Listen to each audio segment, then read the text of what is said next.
안녕하세요. 저는 본업이 설거지고 부업이 청소기라고 소개를 하고 다니는 40대 중반의 여자입니다. 결혼한 지가 너무 까마득해 몇 년 차인지 세고 살진 않으나 27에 결혼을 했으니 벌써 10년이 훌쩍 넘었네요. 성격이 달라도 너무나 다른 남자랑 결혼해 살며 그간 마음고생을 했던 걸 생각하면 제 눈물로 연못 하나를 만들 수 있을 겁니다. 부부 사이에 갈등이라고 할 것이 참 많았고요. 그 때문에 아이들한테는 미안할 만한 모습도 제법 많이 보이고 살았어요. 어찌 보면 어른답지 못했던 모습에 얼굴이 붉혀지기도 합니다. 남편과의 사이가 그리 살갑지 못하다 보니 인생살이 자체가 저에게 쉽지 않았어요. 늘 전투적으로 세상을 바라보게 되었고 늘 부정적인 시선이 제 머릿속 한켠에 진득하게 자리를 잡았던 것도 같습니다. 그런데 이런 저에게조차 늘 새롭다고 느껴질 만큼의 부정적인 기운을 안겨주는 사람이 하나 더 있어서 일이 사연을 적게 되었습니다. 웬만하면 부부싸움에서 얻은 노하우 그리고 깡으로 인해서 어딜 나서도 기죽지 않고 또 배짱 한 번 두둑한 저였는데요. 희한하게도 남편이 쏙 빼다 담다 못해 판박이 마냥 똑같은 시어머니 앞에만 서면 제가 얼어붙곤 했어요. 참 희한하죠. 그렇게 남편이랑 지지고 볶고 싸워가면서 밉네 어쩌네 하고 나면 시댁도 똑같이 미워 보여야 하잖아요. 그래서 시댁이고 뭐고 잘 보일 마음도 안 들고 얼굴 한번 비추고 싶지 않기도 하죠. 하지만 저는 그 반대였습니다. 남편이랑 정말 미치도록 싸우거나 싸움은 현재 진행 중이라고 할지라도 시댁만 가거나 시어머니의 부름을 받고 나면 강아지 마냥 얌전해지곤 했죠. 바보스럽게 말입니다. 사실 저는 친정엄마가 일찍 세상을 떠나서 엄마라고 부를 수 있는 존재가 어릴 적부터 곁에 없었습니다. 그래서인지 엄마 또래 어른들을 보는 게 늘 부러운 반에 불편한 반이었고요. 그와 동시에 나도 언젠가는 엄마 같은 존재의 사람이랑 팔짱도 끼고 다니면서 쇼핑을 해야지라는 은연중에 꿈 같은 걸 꿨었죠. 그랬던 제가 결혼을 하며 마주하게 된 시어머니는 처음부터 다정하지도 않으셨고 며느리에게 딸이라는 아부스러운 말조차 꺼내질 않는 차가운 분이셨지만요. 전 그냥 그대로가 좋았어요. 더 친해지면 시간이 더 지나가면 우리도 자연스럽게 말을 주고받으며 친하게 지낼 수 있지 않을까 싶기만 했습니다. 그래서 아무것도 바라지 않고 어머님이 시키는 건 시킨 거라면서 군말 않고 했어요. 특히 밥 짓는 걸로 잔소리를 많이 할 때에도 다 남편이랑 내가 잘 살게 하기 위해 가르쳐 주는 거라 생각을 하며 군말 않고 받들었습니다. 멸치볶음에 머리를 따라고 할 때에도 된장 안에 있는 콩 모양의 것들을 죄다 빼려고 하실 때에도 말이죠. 어머님이랑은 가장 많이 부딪히고 혼났던 게 요리할 때였어요. 저희 남편이 정말 까탈스러운 사람이거든요. 입맛이요. 정말 이런 입으로 어릴 적에는 어떻게 밥을 먹었을라나 싶을 정도로 아무 음식을 쉽게 받아먹는 사람이 아니었습니다. 멸치볶음도 그 쥐꼬리만한 멸치인데도 불구하고 그 와중에 꼭 머리는 따야 먹었고요.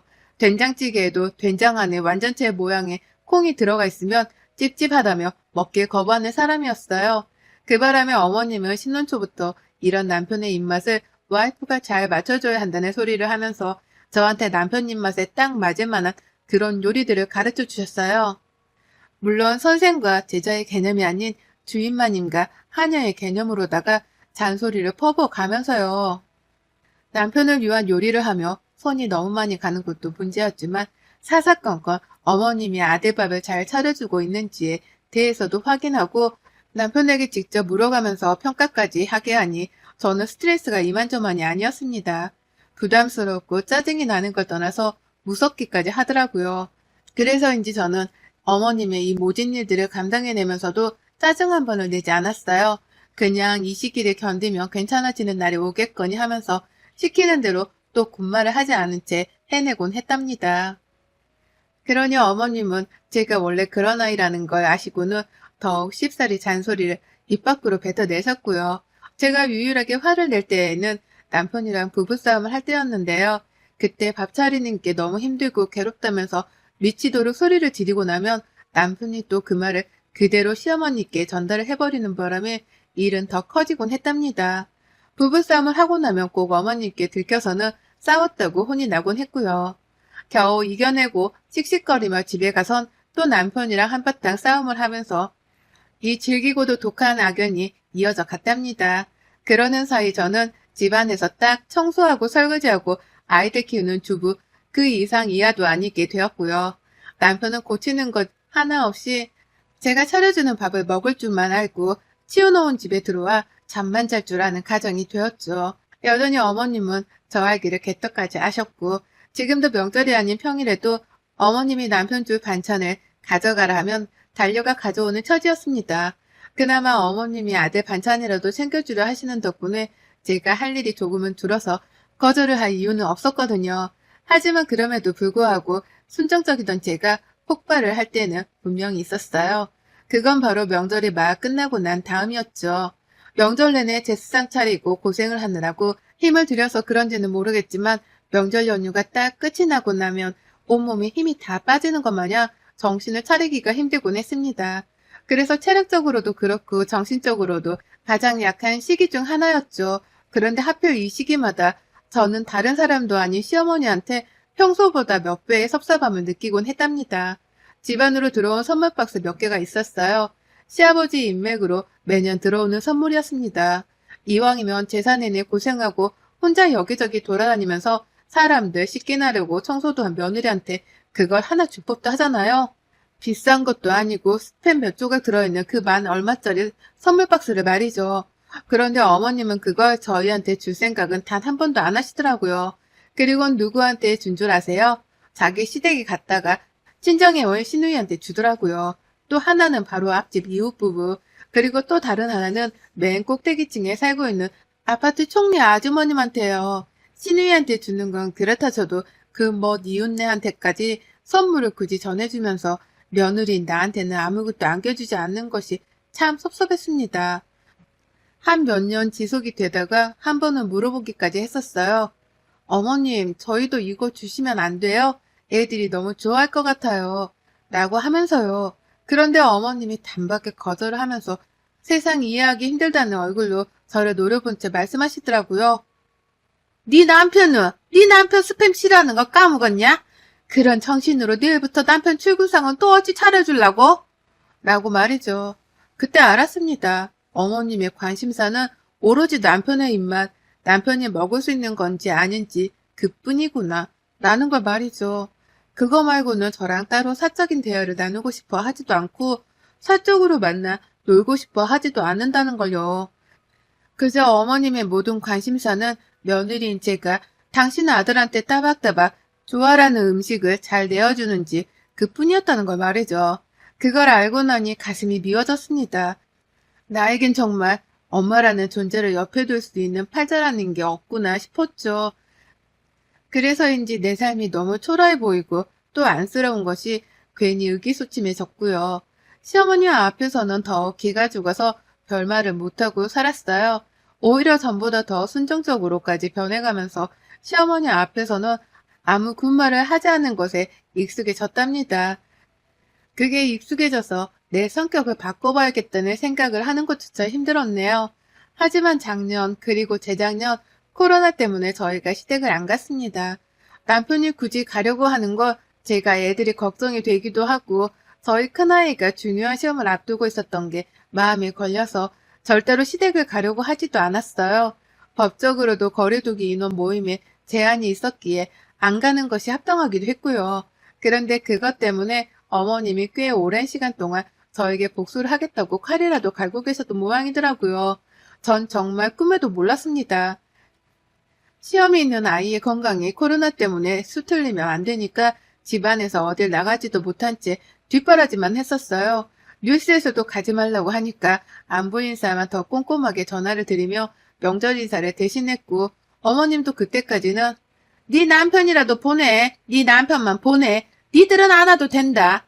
라는 식의 말씀을 해가시면서 대수롭지 않아 하셨습니다. 오히려 대놓고 저랑 저희 애들은 시댁에 안 와도 된다는 말씀을 하시니 살짝 울컥한 마음이 들 정도로 기분이 안 좋기도 했죠. 하지만 그뿐이었고 서로 더 이상 질척대거나 화를 내는 것 따위도 없이 무사히 지나갔어요. 그러다 올 추석 기분이 뭔가 이상했습니다. 그냥 추석이 오기 전부터 이상했어요. 너무 폭풍전야 마냥 조용했거든요. 오랜만에 추석이니 요리라도 빠릿빠릿하게 해서 얼른 끝내야겠다 싶은 마음으로 시댁을 찾아갔는데 어머님이 아무 말을 안 하시더라고요. 그냥 시킬 것만 내어놓고 시킨 걸 다 해놓으면 또 시킬 다른 무언가를 꺼내어서는 제 앞에 탁 가져다 놓기만 했습니다. 이것은 바로 그 무섭다는 무언의 시집살이였죠. 아무 말도 안 한 채 눈빛과 행동으로 며느리를 제 앞에 가면서 시킬 걸 모조리 다 시켜 먹겠다고 작정을 한 것이었습니다. 그러니 전 추석 전에 내가 뭘 잘못이라도 했나 싶어 괜히 가슴 졸였어요. 그리고는 최대한 어머님의 비위에 걸리지 않아야겠다는 마음으로 긴장을 한 채 시킨 일을 했습니다. 제사를 다 끝내고 나니 몸은 정말 만신창이가 되었을 정도로 힘들어 죽을 맛이었어요. 제대로 앉아본 적이 없어서 그런지 다리도 막 저리는 게 느껴졌고 허리도 너무 아파서 소파에 앉으려다가 안 되겠다며 기지개를 딱 폈습니다. 그런데 그때 어머님이 저 쉬는 꼴을 보기 싫다는 듯이 옆에 다가오셔서는 그러시더라고요. 얘 얼굴이 아주 반쪽이다. 라고 말이죠. 처음으로 저를 보면서 입을 여신 것이었는데 입을 열자마자 남편이 밥을 잘 못 먹었는지 얼굴이 반쪽이 되었다는 핀잔을 주셨습니다. 바로 전날에도 한밤중에 지 혼자 라면을 끓여 먹은 놈한테 말이죠. 밥만 잘 먹고 있다면서 아니라고 대답을 하니 어머님은 이내 말씀하셨어요. 아유 머리 아파. 니들은 더 있을 필요 없으니 얼른 집에 가봐라. 너는 여기 남아서 밥이라도 먹고 가고. 라고요. 어머님은 저희 가족들이 모두 다 남편이랑 같이 차 한 대로 이동을 해서 온 걸 뻔히 아시면서도 저희한테는 얼른 알아서 집에 가라고 하며 남편은 시댁에 나무라 시키셨답니다. 운전할 사람이 남편밖에 없는데 운전한 사람을 집에 못 가도록 붙잡아두려 하신 거예요. 저랑 애들은 꼼짝없이 걸어서 집으로 이동을 하라는 소리였습니다. 그 바람에 저희 큰아이가 잠깐 화가 나 할머니한테 대들려는 걸 제가 겨우 말렸어요. 남편도 그걸 보면서 애들 눈치가 보이긴 했는지 애들은 집에 다 어떻게 가라고 나도 가야지 갈 거면 라고 대답을 하곤 그제서야 어머님의 제안을 거절을 했답니다. 그리곤 그렇게 저희 가족들은 어머님께 잘 가란 배웅 한 번을 제대로 받아보지 못한 채 씁쓸하게 집에 가는 차에 올라탔어요. 돌아오는 내내 환영받지 못했고 또 멸시를 당했다는 생각으로 속에서 화가 풀리질 않았습니다. 시어머니가 나에게 한 행동은 분명 도를 너무 무례한 행동인데 내가 왜 이런 걸 여태 또 찍소리를 못한 채 받아주고 있나 싶어서 그제서야 저에게 짜증이 밀려오더라고요. 이놈의 개팔자를 언제 뜯어고치려나 싶어서 말입니다. 한숨을 푹 쉬고 있으니 애들도 제 걱정이 되었는지 차 안에서는 한마디도 하질 않았어요. 중간에서 중재를 제대로 못하고 무능하게 밥만 얻어먹고 온 남편을 향해서 온 가족이 기분이 상했다는 걸 티내는 중이었던 겁니다. 그러니 남편도 이러다가는 집안에서 찍소리도 못하고 살겠다 싶었는지 잠자코 운전만 해서는 집에 도착을 했습니다. 그날 저는 침대에 눕자마자 골아 떨어졌어요. 너무 힘들었으니까요. 애들은 배가 고팠던지 자기들끼리 뭘 해먹겠다며 부엌에서 막 소란스러웠고 저는 그 소리를 들으며 잠이 들었다가 다음날 일어났어요. 갈 친정도 없어서 그냥 집에 있으며 마지막 연휴까지 쉬었고요. 평일이 되자마자 남편이 출근을 해야 했던 바람에 제가 아침을 차려준다고 새벽같이 일어났습니다. 그리고는 애들도 일어나서 덩달아 바쁜 아침을 보내고 있는데 밖에 택배가 도착했어요. 아무것도 시킨 게 없는데 택배기사가 온 겁니다. 영문도 모른 채 택배를 받으려는데 기사님 눈빛이 안 좋더라고요. 마스크를 쓰고 계셔서 자세히는 못 봤지만 딱 봐도 냄새가 나는 것 때문에 얼굴을 찡그리는 게 분명하셨습니다. 기사님 표정을 알아차리면서 저도 냄새를 느꼈거든요. 도대체 뭔지 감도 안 오는 이상야리꾸리한 냄새를 말이죠. 그 택배는 시어머니가 보낸 것이었고 어머님이 음식을 보내셨다는 것에서 감이 팍 왔죠. 남편한테 먹일 남편의 취향이 담긴 이상한 음식들이 안에 죄다 들어있을 거라는 걸 말입니다. 그리곤 방심을 하면서 부엌으로 상자를 옮겨 그걸 뜯어보는데 와, 열자마자 애들도 옆에 있는데 제 입에서 육성으로 욕 한 바가지가 튀어나와 버릴 뻔했습니다. 정말 그걸 보자마자 입을 다물지 못한 채 한동안 얼어붙어서 마음을 진정시켰어요. 그 상자 안에 들어있던 것은 바로 음식물 쓰레기였습니다. 정말 대놓고 음식물 쓰레기를 보내는 건 당연히 아니었습니다. 하지만 그 안에 든 내용물이 영락없이 쓰레기였어요. 누가 먹다 남긴 걸로 추정되는 이빨 자국이 남겨진 전도 들어가 있었고 음식물들을 제대로 한 데 정리해서 담아주질 않으신 바람에 서로 국물이 섞인 것도 있어서 냄새며 비주얼이며 말도 못하게 더럽고 징글징글했답니다. 이걸 보는데 숨이 턱 막히는 건 물론이고 누가 나한테 오물이라도 투척을 한 것 같은 기분이 들어서 비위가 상하고 기분이 더러웠죠. 바로 기다릴 것 없이 시어머니한테 전화를 넣었어요. 이게 어떻게 된 상황인지를 들어야 제가 진정을 할 것 같아서요. 시어머니께 전화를 하자마자 처음 한 번은 전화를 받지 않으셨고 바로 재차 전화를 또 하자 그제서야 어머님은 전화를 받으셨답니다. 왜? 라면서 단박에 인사도 생략을 한 채 용건부터 물으시더라고요. 그러니 저도 똑같이 인사 따위는 생략을 하고서는 본론부터 물었습니다. 이게 뭐예요? 어머님한테서 택배를 받았는데 이게 뭐냐고요? 라고 말이죠. 제 말이 제법 화가 난 것처럼 들리긴 했던지 어머님은 잠깐 생각을 하는 듯 말이 없으시더니 이내 말씀하셨어요. 먹을 거잖아. 기껏 먹을 거 보냈더니 반응이 이게 뭐 하자는 거냐? 라고 하면서 짜증이 난 듯한 제 말투가 마음에 안 든다며 덩달아 소리를 치셨습니다. 적반하장도 이런 적반하장이 없었어요. 원하지도 않은 음식들을 잔반 처리하듯이 우리 집에 보내놓고서는 먹을 거 보내줬다며 큰 소리를 치시다니요. 황당해하면서 마지막으로 물었습니다. 혹시 이거 누가 먹다 남긴 거예요? 먹다 남긴 걸 저희한테 먹으라고 보내신 거예요? 라고요. 그러자 어머님은 잠시의 망설임도 없이 대답을 하셨죠. 추석 음식을 네가 좀 많이 만들었어야지. 이렇게 한가득 남아있는데 누구 보고 다 먹으라고. 다 네 친척들이 먹고 남긴 거니까 남이 먹던 거보단 훨 깨끗하다. 밀가루 묻혀서 다시 구워 먹으면 먹을만해. 네 남편이 좋아라 하는 거다. 라고요. 다시 한번 말씀드리지만 저희 남편은 정말 입맛이 까다로운 사람이에요. 그것 때문에 제가 지금껏 살면서 남편이 입맛에 맞는 음식을 차려내느라고 혼자 부엌에서 저 스스로와 씨름을 하며 살았습니다. 그런 사람이 설마 남이 먹다 남긴 음식들을 먹으려고 하겠냐고요.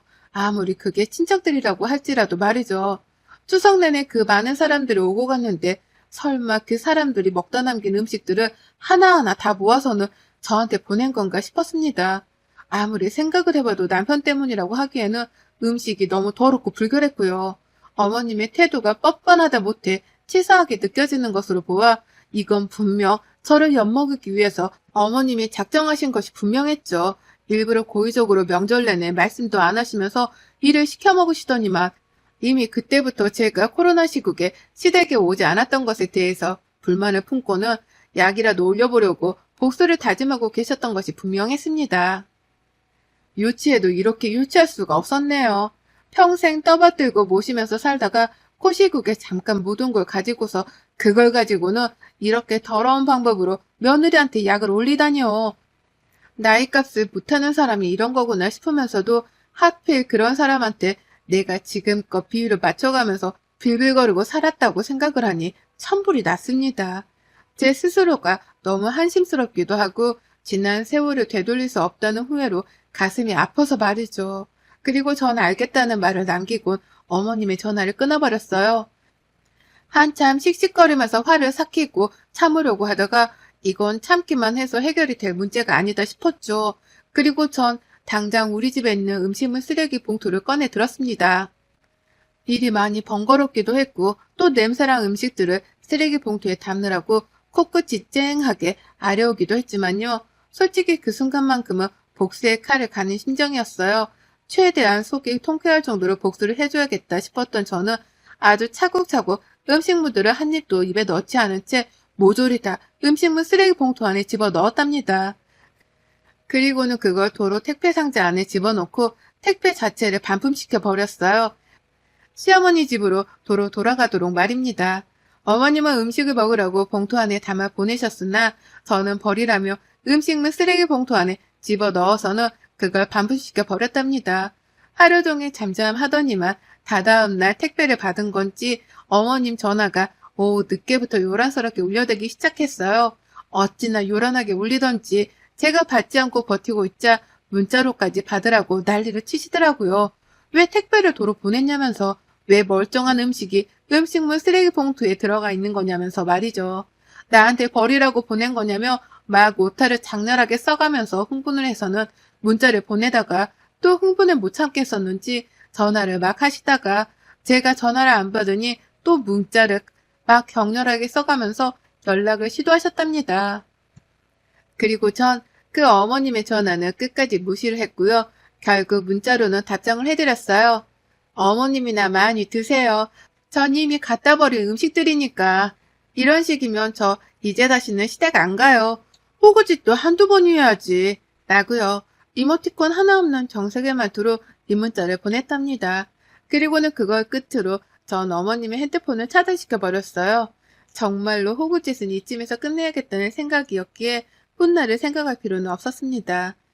시어머니는 제가 혼자 무시만 해도 아무 보잘것없는 존재셨으니까요. 어머님 대접을 안 해드리면 그뿐이었기에 핸드폰이고 뭐고 싹 차단을 해버렸어요. 어머님은 저한테서 일방적으로 음식물 쓰레기 봉투를 받아내시고 묻지도 따지지도 못한 채 일방적으로 차단을 당해 지금쯤 속이 뒤집어졌을 거고요. 그리고 전 오늘부로 완전히 파업을 선언했습니다. 남편이요? 지 입맛에 맞게 처먹으라고 했어요.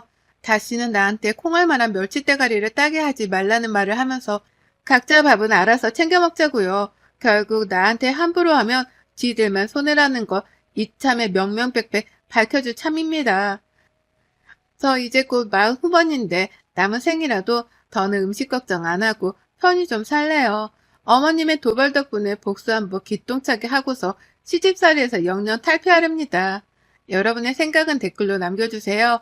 오늘도 시청해주셔서 정말 감사합니다.